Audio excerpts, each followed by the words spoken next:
Chapter 2. Roast Mutton. Up jumped Bilbo, and putting on his dressing gown, went to the dining room. There he saw nobody, but all the signs of a large and hurried breakfast. There was a fearful mess in the room, and piles of unwashed crocks in the kitchen. Nearly every pot and pan he possessed seemed to have been used. The washing up was so dismally real that Bilbo was forced to believe that the party of the night before had never been part of his bad dreams, as he'd rather hoped. Instead, he was really relieved after all to think that they'd all gone without him, and without bothering to wake him up. But with never a thank you, he thought.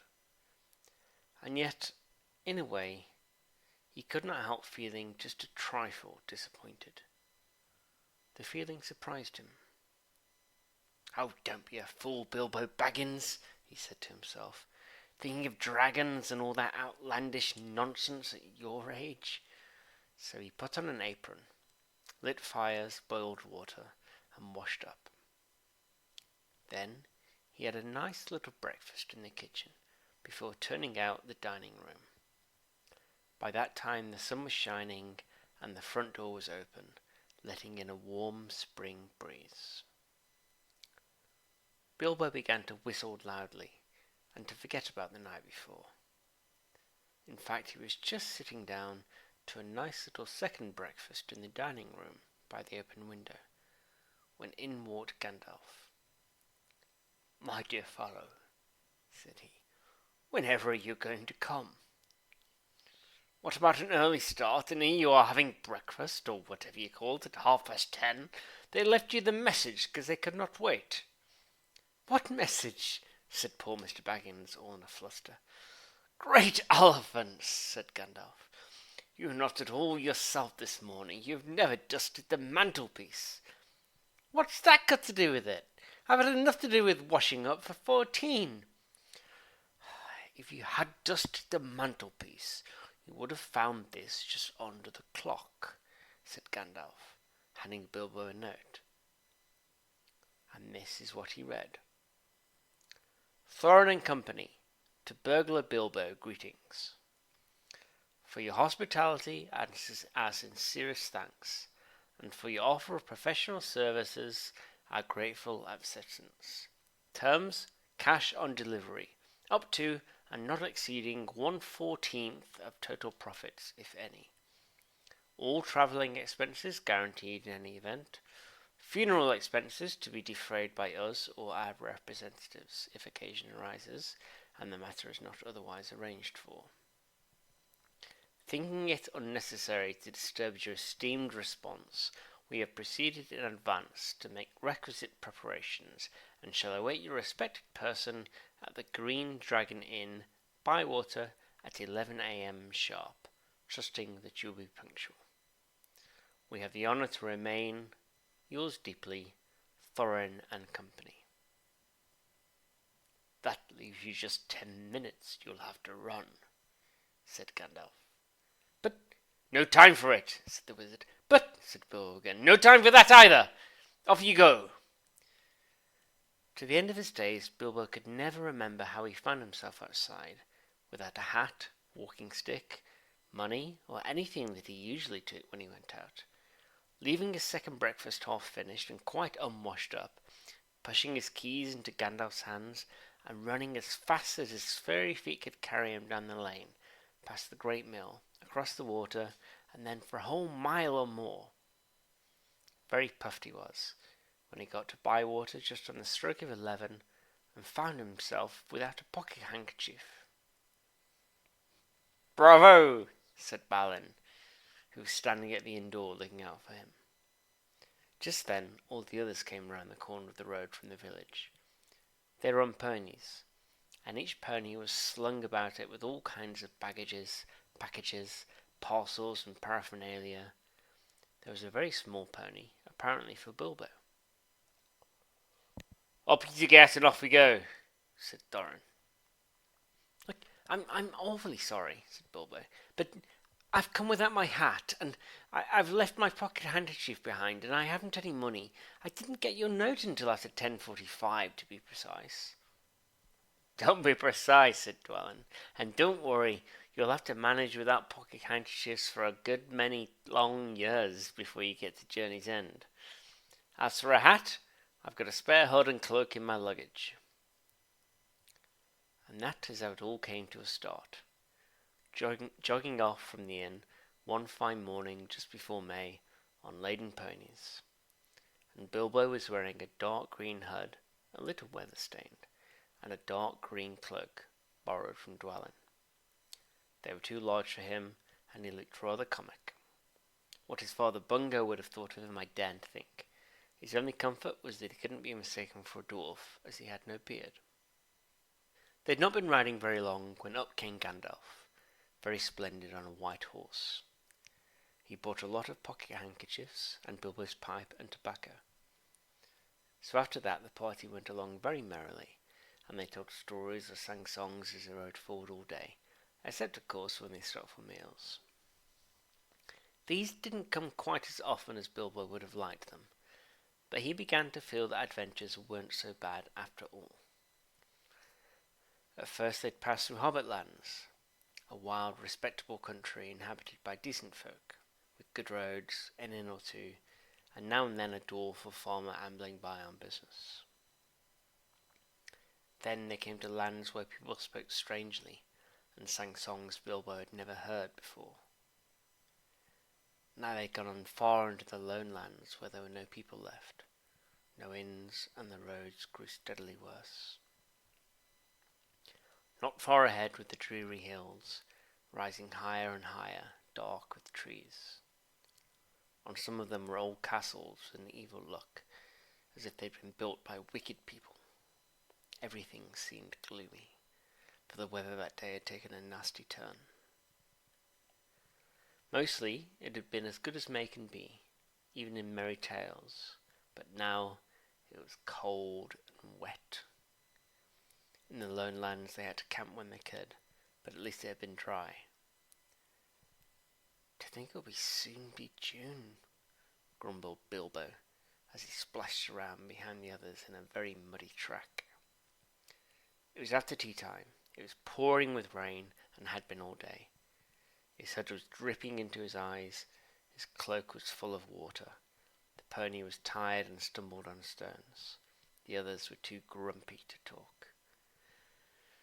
"I'm sure the rain has gotten into the dry clothes and into the food bags," thought Bilbo.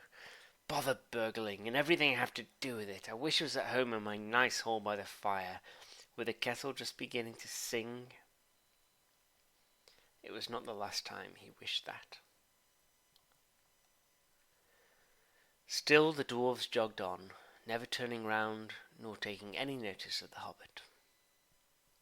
Somewhere behind the grey clouds the sun must have gone down, for it began to get dark. Wind got up, and the willows along the river bank bent and sighed. I don't know what river it was, a rushing red one, swollen with the rains of the last few days, and that came down from the hills and mountains in front of them. Soon it was nearly dark. The winds broke up the grey clouds, and a waning moon appeared above the hills between the flying rags. Then they stopped, and Thorin muttered something about supper. "Where shall we get a dry patch to sleep on?" Not until then did they notice that Gandalf was missing. So far he'd come all the way with them, never saying if he was in the adventure or merely keeping them company for a while. He'd eaten most, talked most, and laughed most, but now he simply was not there at all. "Just when a wizard would have been most useful too," groaned Dori and Nori, who shared the hobbit's views about regular meals plenty and often. They decided in the end that they would have to camp where they were. So far they had not camped before on this journey, and though they knew that soon they would have to camp regularly when they were among the misty mountains and far from the lands of respectable people, it seemed a bad, wet evening to begin on. They moved to a clump of trees, and though it was drier under them, the wind shook the rain off the leaves, and the drip, drip, drip was almost annoying. Also, the mischief seemed to have gotten into the fire. Dwarves can make a fire almost anywhere out of almost anything, wind or no wind, but they could not do it that night, not even Oin and Gloin, who were especially good at it. Then one of the ponies took a fright at nothing and bolted. He got into the river before they could catch him, and before they could get him out again, Philly and Killy were nearly drowned, and all the baggage that he carried had washed away with him. Of course, it was mostly food, and there was mighty little left for supper and less for breakfast. They all sat glum and wet and muttering, while Oin and Gloin went on trying to light the fire and quarrelling about it. Bilbo was sadly reflecting that adventures are not all pony rides in May sunshine, when Balin, who was always a look-at man, said, "There's a light over there."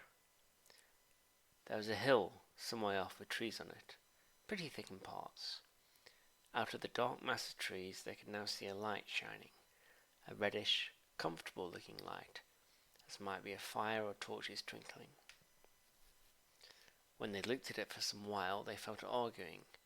Some said no, and some said yes. Some said they could all but go and see, and anything was better than little supper, less breakfast, and wet clothes all night. Others said, "These parts are none too well known, and near to the mountains. Travellers seldom come this way now, the old maps are no use. Things have changed for the worse, and the road is unguarded. They have seldom heard of the king around here, and the less inquisitive you are as you go along, the less trouble you are likely to find." Some said, "After all, there are 14 of us." Others said, "Where has Gandalf got to?" This remark was repeated by everybody, and then the rain began to pour down worse than ever, and Oin and Gloin began to fight. That settled it.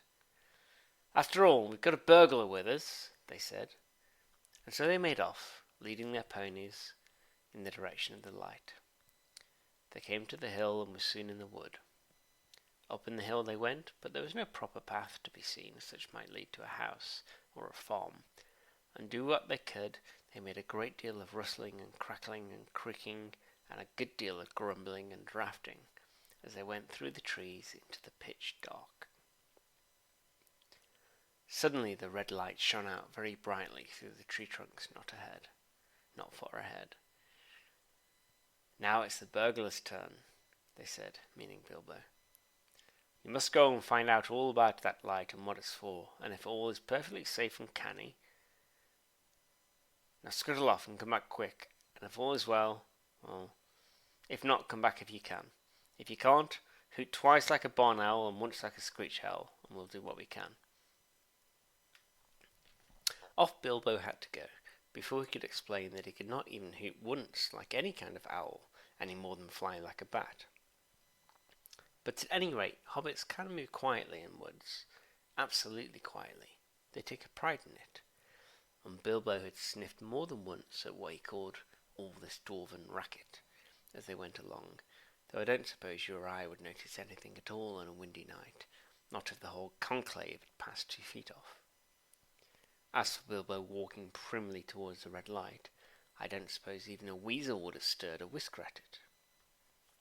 So naturally, he got right up to the fire, for fire it was, without disturbing anyone. And this is what he saw. 3 very large persons sitting around a very large fire of beech logs. They were toasting mutton on long spits of wood, and licking the gravy off their fingers. There was a fine toothsome smell. Also there was a barrel of good drink at hand, and this they were drinking out of jugs. But they were trolls. Obviously trolls. Even Bilbo, in spite of his sheltered life, could see that, from the great heavy faces of them, and their size, and the shape of their legs, not to mention their language, which was not drawing-room fashion at all. "Mutton yesterday, mutton today, and blimey, if they don't look like mutton again tomorrow," said one of the trolls. "Never a blinking bit of man-flesh have we had for far long enough," said a second. What the hell was William thinking to bring us into these parts at all, beats me, and the drunk running short, what's more," he said, jogging the elbow of William, who was taking a pull at his jug. William choked. "Shut your mouth," he said as soon as he could. "You can't expect folk to stop here forever just to be et by you and Bert. You've et a village and a half between you since we come down from Mutton's, and what more do you want? And time's been up our way since wherever you said thank you, Bill, for a nice bit of fat valley mutton like what this is." He took a big bite off a sheep's leg he was toasting and wiped his lips on the sleeve. "Yes, I'm afraid trolls do behave like that, even those with only one head each." After hearing all this, Bilbo ought to have done something at once. Either he should have gone back quietly and warned his friends that there were 3 fair-sized trolls at hand in a nasty mood, quite likely to try toasted dwarf or even pony for a change. Or else he should have done a bit of good quick burgling. A really first-class and legendary burglar would at this point have picked the troll's pockets, pinched the very mutton off the spite, purloined the beer, and walked out without their noticing him. Others, more practical, but with less professional pride, would perhaps have stuck a dagger in each of them before they observed it. Then the night could have been spent cheerily. Bilbo knew it. He had read a good many things he'd never seen or done. He was very much alarmed as well as disgusted. He wished himself 100 miles away, and yet he somehow could not go straight back to Thorin and company empty-handed. So he stood and hesitated in the shadows. At the various bulgarious proceedings he had heard of picking the troll's pockets seemed the least difficult, so at last he crept behind a tree just behind William. Bert and Tom went off to the barrel. William was having another drink. Then Bilbo plucked up courage, put his little hand into William's enormous pocket. "There's a purse in it, as big as a bag to Bilbo." "Ha!" he thought, warming to his new work as he lifted it carefully out. "This is a beginning." It was. Trolls' purses are the mischief, and this was no exception. Here are you," it squeaked as it left the pocket, and William turned round at once and grabbed Bilbo by the neck before he could duck behind a tree. "Blimey, Bert, look what I've copped," said William. "What is it?" said the others, coming up. "Well, I'm here, finos. Who are you?" "Bilbo Baggins, a Hobbit," said poor Bilbo, shaking all over and wondering how to make owl noises before they throttled him. "Hobbit," they said, a bit startled. Trolls are slow in the uptake and mighty suspicious about anything new to them. "What's a Hobbit got to do with my pockets, anyways?" said William. "And can you cook 'em?" said Tom. "You can tie," said Bert, picking up a skewer. "You wouldn't make more than a mouthful," said William, who'd already had a fine supper. "Not when he was skinned and boned." "Perhaps there are more like him around, and we might make a pie," said Bert. "Here, you, are there any more of your sort sneaking around in these woods, you nasty little rabbit?" he said, looking at the Hobbit's furry feet, and he picked him up by the toes and shook him. "Yes, lots," said Bilbo, before he remembered not to give his friends away. No, none at all, not one," he said immediately afterwards. "What do you mean?" said Bert, holding him right way up by the hair this time. "What I say," said Bilbo, gasping. And please don't cook me, kind sirs. I'm a good cook myself, and I cook better than I cook, if you see what I mean. I'll cook beautifully for you, and a perfectly beautiful breakfast for you, if only you won't have me for supper." "Poor little blighter," said William. He'd already had as much supper as he could hold. Also, he had lots of beer. "Poor little blighter, let him go." "Not till he says what he means by lots and none at all," said Bert. "I don't want to have me throat cut in me sleep. Hold his toes in the fire till he talks." "I wouldn't have a," said William. "I caught him anyway." "You're a fat fool, William," said Bert. "I said this afore evening, and you're allowed." "I won't take that from you, Bill Huggins," says Bert, and puts his fist in William's eye. Then there was a gorgeous row. Bilbo had just enough wits left when Bert dropped him on the ground to scramble out of the way of their feet before they were fighting like dogs and calling one another all sorts of perfectly true and applicable names in very loud voices. Soon they were locked in one another's arms and rolling neatly into the fire, kicking and thumping, while Tom whacked at them both with a branch to bring them to their senses, and that, of course, only made them madder than ever. That would have been the time for Bilbo to have left, but his poor little feet had been very squashed in Bert's big paw, and he had no breath in his body, and his head was going round and round, so he left there for a while panting, just outside the circle of firelight. Right in the middle of the fight, up came Balin. The dwarves had heard noises from a distance, and after waiting for some time for Bilbo to come back or to hoot like an owl, they started one by one to creep towards the light as quietly as they could.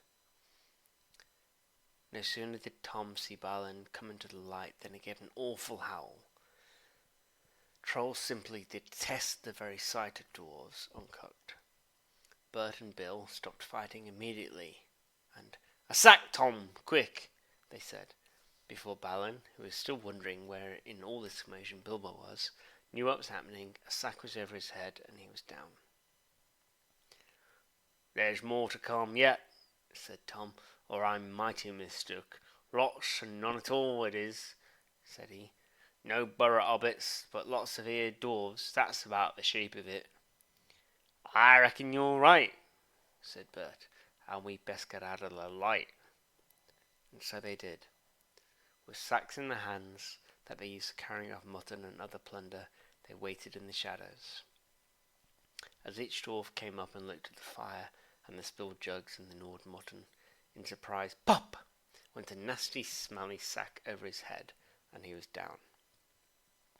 Soon Dwalin lay by Balin, and Filly and Killy together, and Dorry and Norry and Orry all in a heap, and Oin and Gloin and Biffer and Boffer and Bumber piled uncomfortably near the fire. "That'll teach him," said Tom, for Biffer and Bumber had given him a lot of trouble and fought like mad, as dwarves will when cornered. Thorin came last, and he was not caught unawares. He came expecting mischief, and didn't need to see his friend's legs sticking out of sacks to tell him that things were not at all well. He stood outside the shadows some way off and said, "What's all this trouble? Who's been knocking my people about?" "It's trolls," said Bilbo from behind a tree. They'd forgotten all about him. "They're hiding in the bushes with sacks," said he. "Oh, are they?" said Thorin, and he jumped forward into the fire. Before they could leap on him, he caught a big branch all on fire at one end, and Bert got that end in his eye before he could step aside. That put him out of the battle for a bit. Bilbo did his best. He caught hold of Tom's leg as well as he could.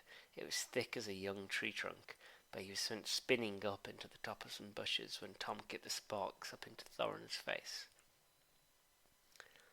Tom got the branch in the teeth for that, and lost one of the front ones. It made him howl. But just at that moment, William came up behind and popped a sack right over Thorin's head and down to his toes. And so the fight ended. A nice pickle they were all in now, all neatly tied up in sacks, with 3 angry trolls, 2 with burns and bashes to remember, arguing whether they could roast them slowly, or mince them fine and boil them, or just sit in them, one by one, and squash them into jelly. And Bilbo, up in a bush, with his clothes and skin torn, not daring to move for fear they should hear him. It was just then that Gandalf came back. But no one saw him. The trolls had just decided to roast the dwarves now, and eat them later. That was Bert's idea, and after a lot of argument they'd all agreed to it. "No good roasting him now, it'll take all night," said a voice. Bert thought it was William's. "Don't start the argument all over again, Bill," he said, "or it'll take all night." "He's arguing," said William, who thought it was Bert that had spoken.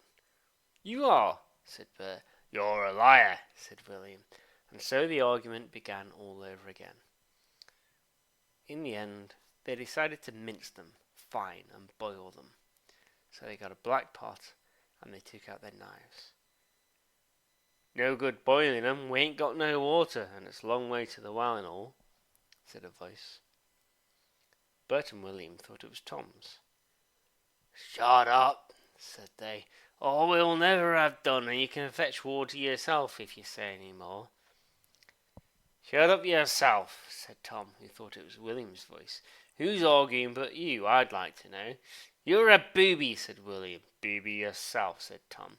And so the argument began all over again, and went on hotter than ever, until at last they decided to sit on the sacks one by one, and squash them, and boil them next time. "Who shall we sit on first?" said the voice. "Better sit on the last fellow first," said Bert, whose eye had been damaged by throwing. He thought Tom was talking. "Don't talk to yourself," said Tom. "But if you wants to sit on the last one, sit on him. Which one is he?" "The one with the yellow stockings," said Bert. "Nonsense, the one with the grey stockings," said a voice like William's. "I'm sure it was yellow," said Bert. "Yellow it was? What did you say it was grey for?" said Bert. "I never did. Tom said it." "That I never did," said Tom. "It was you." "2 to 1, shut your mouth," said Bert. "Who are you talking to?" said William. "Now, stop it," said Tom and Bert together. "The night's getting on, and dawn comes early. Let's get on with it." "Dawn take you all and disown to you," said a voice that sounded like William's, but it wasn't. For just at that moment the light came over the hill, and there was a mighty twitter in the branches. William never spoke, for he stood turned to stone as he stooped, and Bert and Tom were stuck like rocks as they looked at him. And there they stand to this day, all alone, unless a bird perch on them. For trolls, as you probably know, must be underground before dawn, or they go back to the stuff of the mountains they're made of and never move again. This is what had happened to Bert and Tom and William. "Excellent," said Gandalf, as he stepped from behind a tree and helped Bilbo to climb down out of a thorn bush. Then Bilbo understood. It was the wizard's voice that had kept the trolls bickering and quarrelling until the light came and made an end of them. The next thing was to untie the sacks and let out the dwarfs. They were nearly suffocated and very annoyed, and they had not enjoyed at all lying there listening to the trolls making plans for roasting them and squashing them and mincing them. They had to hear Bilbo's account of what had happened twice over before they were satisfied.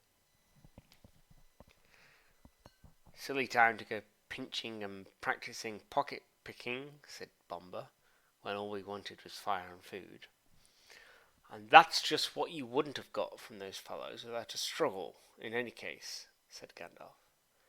"Anyway, you're wasting time now. Don't you realize these trolls must have a cave or a hole dug somewhere near to hide from the sun in? We must look into it."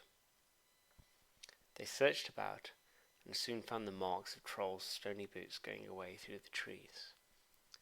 They followed the tracks up the hill until, hidden by bushes, they came on a big door of stone leading to a cave.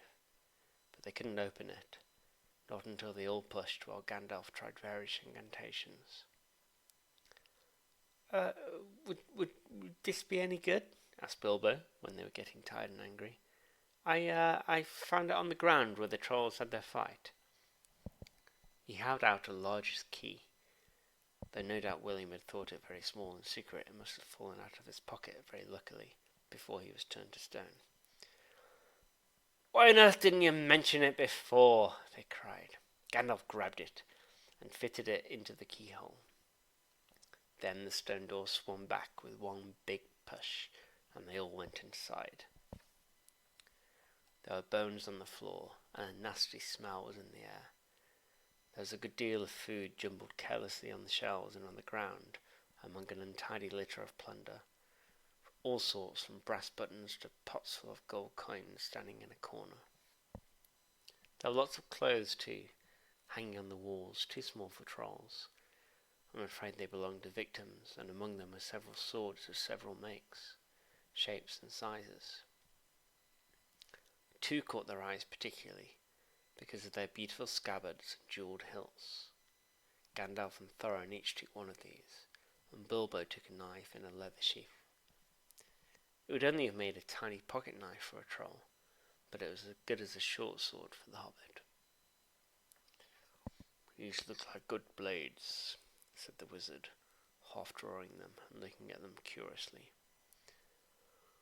"They were not made by any troll, nor by any smith among men in these parts and days, but when we can read the runes on them we shall know more." "Let's get out of this horrible smell," said Philly. So they carried out the pots of coins and such food that was untouched and looked fit to eat, also one barrel of ale that was still full. By that time they felt like breakfast, and being very hungry, they did not turn their noses up at what they'd found from the troll's larder. Their own provisions were very scanty. Now they had bread and cheese and plenty of ale and bacon to toast in the embers of the fire. After that they slept, for their night had been disturbed. Then they brought up their ponies and carried away the pots of gold and buried them very secretly, not far from the track by the river, putting a great many spells over them, just in case they ever had the chance to come back and recover them. When all that was done, they mounted once more and jogged along the path towards the east. "Where did you go to, if I may ask?"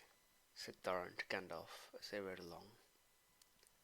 "To look ahead," said he. "And what brought you back in the nick of time?" "Looking behind," said he. "Exactly," said Thorin, "but could you be more plain?" "I went out to spy our road. It will soon become dangerous and difficult. Also, I was anxious about replenishing our small stock of provisions. I had not gone very far, however, when I met a couple of friends of mine from Rivendell." "Where's that?" asked Bilbo. "Don't interrupt," said Gandalf. "You'll get there in a few days now, if we're lucky, and find all about it. As I was saying, I met two of Elrond's people. They were hurrying along for fear of the trolls. It was they who told me that 3 of them had come down from the mountains and settled in the woods not far from the road. They'd frightened everyone away from the district, and they waylaid strangers. I immediately had a feeling that I was wanted back. Looking behind, I saw a fire in the distance and made for it. So now you know. Please be careful next time, or we shall never get anywhere."